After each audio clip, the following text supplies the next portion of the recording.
The other day I mentioned NotebookLM in one of my videos and I realized I probably didn't explain why I like it so much. So let me show you.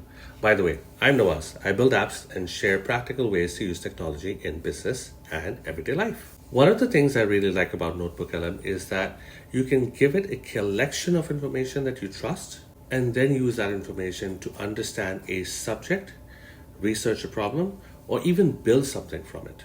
Let me give you an example. Imagine you're starting a business in Canada and you need to understand taxes, GST, HST, self-employment, payroll, or even WSIB. You could spend hours searching through different government websites, reading documents, watching videos, and trying to figure out which information actually applies to you. Or you could create a NotebookLM notebook and bring those resources together. I'm going to show you exactly what I did here.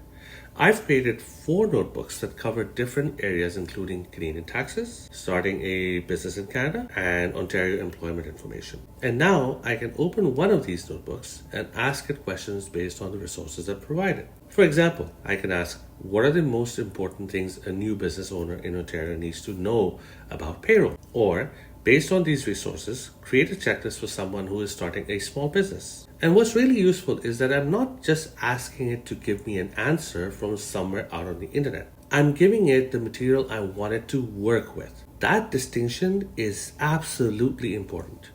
I learned this working with information-heavy areas like tax. The quality of your answer depends heavily on the quality and reliability of your resources. And that's one of the things I really like about NotebookLM. It allows me to build a knowledge base first and then use AI to help me understand that knowledge. And there's another feature I really like.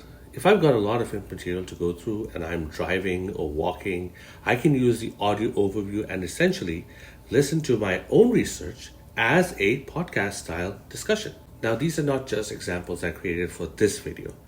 I've actually put the 4 notebooks together so you can try them yourself. If you want to see how these work, I've put the link in my bio where you can get access to the 4 notebooks and use them as a starting point for your own research. And if you'd like me to show you exactly how I created them, how I organize the resources, and how I use prompts to get better results from NotebookLM, let me know in the comments. I may turn that into a complete tutorial for you because I think the interesting part about AI isn't simply knowing which tool to use. It's learning how to use the tool to solve a real problem. That's what I'm exploring here. Until next time, keep building.